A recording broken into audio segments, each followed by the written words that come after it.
Bonjour à toutes et à tous. C'est une grande fierté pour nous de réunir sous l'égide de ULI toutes ces composantes de la fabrique de la ville. Notre thématique aujourd'hui, les nouvelles frontières du résidentiel. J'aime beaucoup l'idée de rapprocher l'univers des personnes physiques de l'univers des institutionnels plutôt que de segmenter, mais d'essayer de faire des choses ensemble pour cet objet résidentiel qui nous touche tous.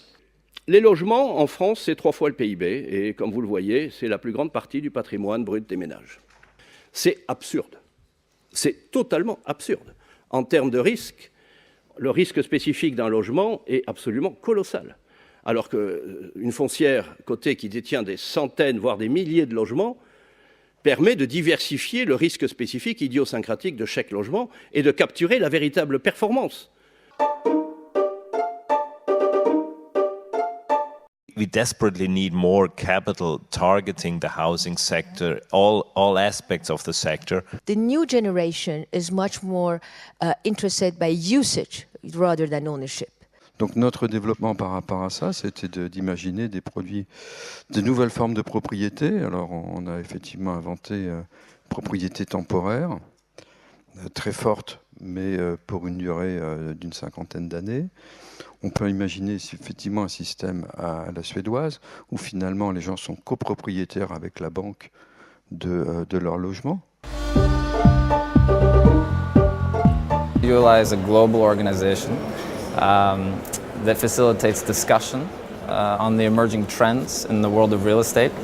Ça nous permet à chaque fois de viser les bons investissements et de voir plus loin les grandes tendances afin de nous orienter dans nos stratégies d'investissement. Le co-living aujourd'hui, c'est un concept qui est très développé aux États-Unis et en Asie, qui se développe à grande vitesse en Europe, en Allemagne et au Royaume-Uni. Et donc la nouvelle génération est demandeuse d'un logement beaucoup plus flexible. Je pense que le marché est en train de structurer. Nous, on voit, dernière consultation de cession de foncier qu'on a faite sur Euratlantique, 15% de réponses avec des offres de co-living. On est à l'aise avec la profitabilité de ce business qui justifierait à ce moment-là, selon l'investisseur qu'on représente, soit un management contract, soit un bail, mais avec le confort que c'est soutenable sur la durée. On est quand même dans une période qui est extraordinaire de ce point de vue-là parce qu'on sent bien que les défis sont là, les acteurs sont beaucoup plus ouverts qu'à une autre époque pour inventer et innover. Je pense que c'est d'abord réapprendre à construire pour des siècles. On a eu des approches différentes, transversales, des regards à la fois financiers mais aussi sociologiques.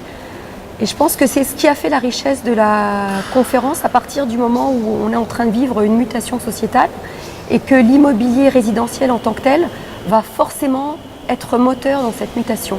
Et c'est la raison pour laquelle j'ai rejoint ULI pour porter ce groupe Next, en espérant que beaucoup nous rejoindront pour participer à ces thématiques de réflexion. Et je l'espère pouvoir participer à un niveau de qualité comme celui qu'on a vu aujourd'hui.